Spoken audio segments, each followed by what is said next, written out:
Welcome back to our channel on this beautiful day. We are thrilled to bring you the latest, most intense updates from Genoa City. As the drama unfolds, the lives of our favorite characters are being pushed to their absolute limits, forcing them to confront their darkest fears and deepest secrets. Let us dive right into the heart of the storm. The serene, romantic atmosphere of Venice is abruptly shattered for Victor and Nikki Newman when a frantic, terrifying message reaches them from across the globe. What was supposed to be a celebratory trip, a reaffirmation of their enduring love and Nikki's miraculous recovery of her eyesight, instantly transforms into a nightmare of parental agony. The contrast between the tranquil Italian canals and the brutal, chaotic reality of their son's life could not be more jarring. Nikki, whose heart has always been inextricably linked to the suffering of her children, feels an icy dread wash over her as the fragmented details of Nick's latest crisis begin to surface. The sheer terror of losing her son to the very demons of addiction that once haunted her own existence threatens to pull her back into a vortex of despair. Victor, ever the stoic and fiercely protective patriarch, immediately masks his internal panic with cold, calculated action, orchestrating their emergency return to Genoa City with the ruthless efficiency of a man going to war against an invisible enemy. Back in Genoa City, the aftermath of the horrific incident at the Park Motel hangs heavily over Nick Newman, marking a devastating psychological turning point in his life.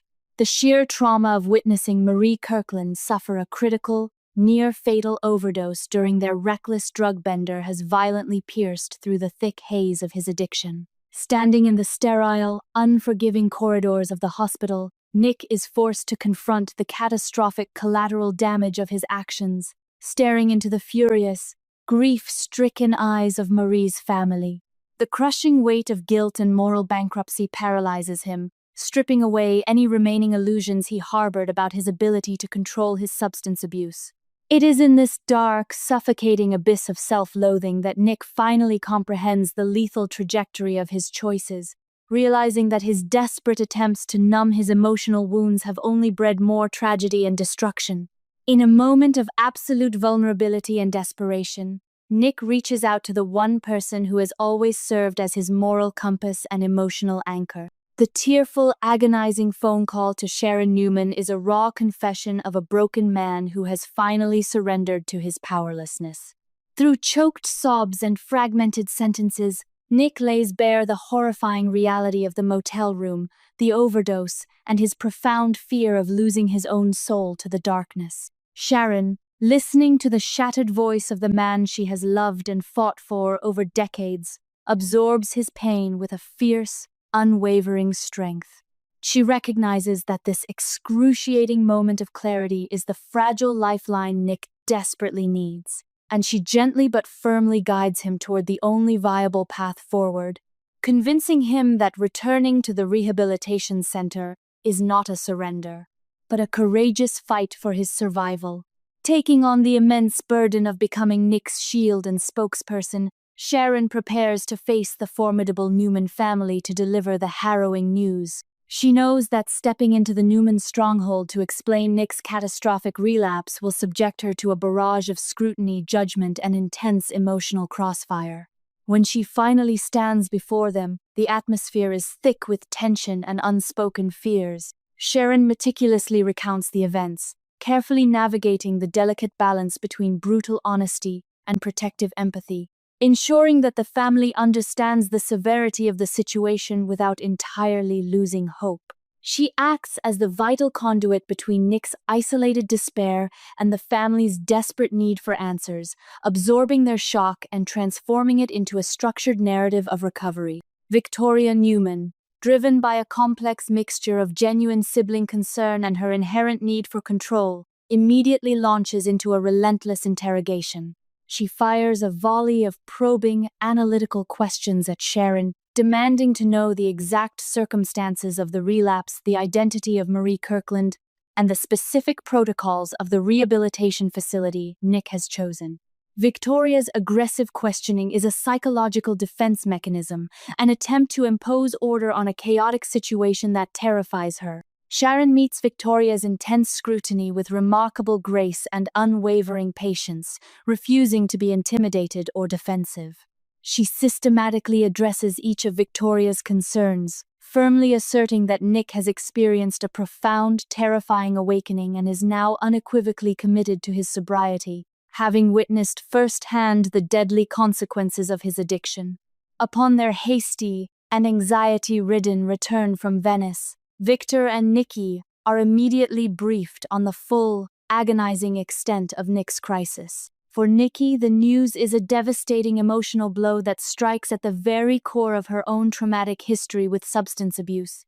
She is consumed by a profound, suffocating maternal guilt, agonizing over whether her own past battles with alcoholism have somehow genetically or psychologically doomed her son to the same torturous fate.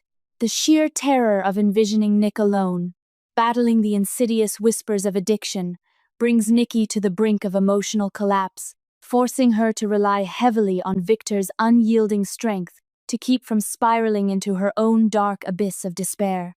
Victor, while projecting an aura of absolute authority and calm assurance for his wife, is internally boiling with a complex amalgamation of fear, sorrow, and simmering rage. He views Nick's addiction not merely as a personal failing, but as a vulnerability that external enemies can exploit to destroy the Newman legacy.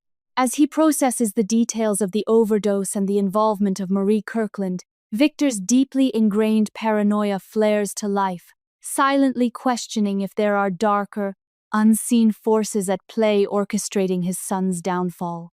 Despite his suspicions and his inherent desire to control every aspect of his children's lives, Victor is forced to accept that he cannot fight this particular battle for Nick. He must place his agonizingly fragile hope in the rehabilitation process, silently vowing to annihilate anyone who dares to interfere with his son's desperate quest for healing. Meanwhile, across town in the bustling environment of a local park cafe, a completely different but equally volatile familial dynamic is unfolding among the Abbott men.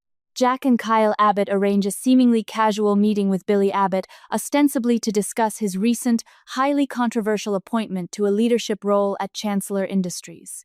The atmosphere at the table is deceptively light, masking the deep currents of skepticism and anxiety that Jack and Kyle harbor regarding Billy's sudden shift in career trajectory.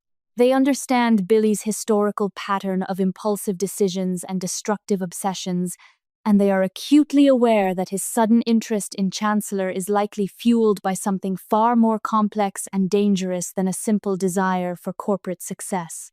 As the conversation progresses, Billy's demeanor begins to shift, revealing the frantic, manic energy that has been quietly consuming him. He deflects their straightforward questions about corporate strategy and quarterly projections with vague, grandiose statements about legacy and hidden truths. His eyes dart around with a paranoid intensity, and his words are laced with a frantic urgency that immediately sets off alarm bells in Jack's mind. Kyle, observing his uncle's erratic behavior, feels a growing sense of unease, recognizing the familiar signs of Billy spiraling into one of his destructive, obsessive phases that have historically brought ruin to the Abbott family. The facade of the confident corporate executive quickly crumbles, exposing the deeply unsettled and fixated man underneath. Unable to contain the burning obsession that has taken root in his psyche, Billy inadvertently lets slip the true, shocking motivation behind his aggressive maneuvering at Chancellor Industries. He cryptically reveals that he is not interested in running the company in the traditional sense, but is instead actively hunting for a deeply buried, monumental secret that Jill Abbott has meticulously hidden within the corporate archives. The revelation hangs in the air, chilling the blood in Jack's veins. The sheer magnitude of Billy's delusion, his willingness to jeopardize a massive corporate empire and his own fragile stability for a phantom secret, is a horrifying testament to the depth of his current psychological unraveling. Kyle sits in stunned silence, struggling to process the sheer recklessness of Billy's admission. He views Billy's obsession not just as a personal liability, but as a massive ticking time bomb that could detonate and inflict catastrophic collateral damage on everyone connected to the Abbott name. Kyle's own recent entanglements and moral compromises have made him hyper-aware of the dangers of unchecked ambition and secret agendas, and he sees Billy walking blindly toward a precipice. The profound lack of self-awareness in Billy's quest for this supposed hidden truth leaves Kyle deeply conflicted, caught between his familial loyalty and his pragmatic instinct to distance himself from a man who is clearly determined to self-destruct. Jack, carrying the heavy, exhausting burden of a lifetime spent trying to save his brother from himself, feels a profound sense of sorrow and rising anger. He refuses to enable Billy's delusions any longer. With a heavy heart and a stern, unyielding tone, Jack admits that Kane Ashby has already approached him, expressing deep alarm over Billy's erratic behavior and warning him about this dangerous, manic pursuit. Jack's admission that outsiders are now recognizing and fearing Billy's instability is a calculated attempt to pierce through his brother's paranoid bubble, hoping the shock of exposure will force Billy to confront the reality of his actions. Drawing a hard, immovable line in the sand, Jack issues a stark ultimatum to his brother. He explicitly warns Billy that he will not tolerate this wild goose chase, nor will he stand by and watch Billy destroy his career, his relationships, and his sanity over an unfounded conspiracy theory. Jack's words are born out of a desperate, unconditional love, but they are delivered with the fierce authority of a patriarch who knows that coddling will only lead to tragedy. He demands that Billy abandon this toxic distraction immediately and focus on the tangible, real-world responsibilities he has taken on, warning him that the family's support is not a blank check for reckless self-sabotage. Instead of absorbing Jack's desperate warnings, Billy's mind violently rejects the intervention, interpreting his brother's concern as an aggressive attempt to control and suppress him. The psychological walls of paranoia close in tighter around Billy, convincing him that Jack and Kane are conspiring to keep him away from the truth that is rightfully his. The more Jack pushes for rationality, the more deeply Billy retreats into his labyrinth of suspicion and obsession, solidifying his dangerous resolve to unearth Jill's secrets at any cost. The familial bond, meant to be a tether to reality, is instead twisted by Billy's fractured psyche into a chain he must break to achieve his ultimate, misguided vindication. As the tense meeting abruptly concludes and Billy walks away from the cafe, his mind is a chaotic storm of racing thoughts and dark, paranoid calculations. The warnings from Jack and Kane echo in his head, not as deterrence, but as glaring proof that he is dangerously close to uncovering a truth that powerful people want to keep buried. He is entirely blind to the destruction he is leaving in his wake, his obsession eclipsing all logic, love, and self-preservation. As he steps into the shadows of the city, a terrifying realization settles over the narrative. If Billy is willing to sacrifice his family, his career, and his own sanity for a secret that may not even exist, what unimaginable horrors will he unleash when he finally digs too deep?